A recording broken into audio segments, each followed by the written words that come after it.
Komuna e Prishtinës ka në plan që gjatë këtij viti t'i menjajojë radhët e qytetarëve në sportelet komunale, përmes reformave në administratë.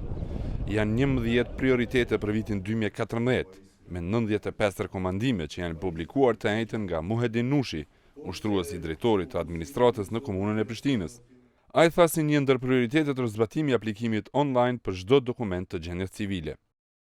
Po ashtu edhe përmirësimi i pranimit, procedimit dhe shpërndarjes së kërkesave nga qendra shërbimit të qytetarëve është ndër prioritetet e komunës së Prishtinës.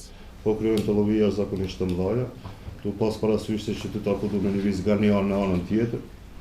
Edhe këto raste po hasim në pengesa, ankesa të qytetarëve të juve si media tjerëve, do me tonë edhe këtë aspekt jemi në përfundim e sipër të zgjidhjes së kësaj çështje. Kryetari i komunës Shpend Ahmeti tha se të gjitha këto prioritete do të kryhen gjatë këtij viti.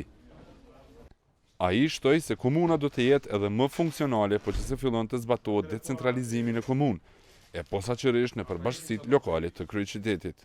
Njerëzit i kryejnë sa më shumë shërbime në lagjen e vet. Jo të vinë në komunë edhe prej fshatrave, edhe prej Dardanisë, edhe prej Lakrishës, edhe prej gjithë me marrë një dokument këtu. Qofse ne arrijmë këtë decentralizim, ne kemi kryer tepër shumë punë. Sipas zyrtarëve komunal, vetëm gjatë 3 muajve të parë të këtij viti, komuna e Prishtinës ka pranuar 73.000 kërkesa të ndryshme nga qytetarët.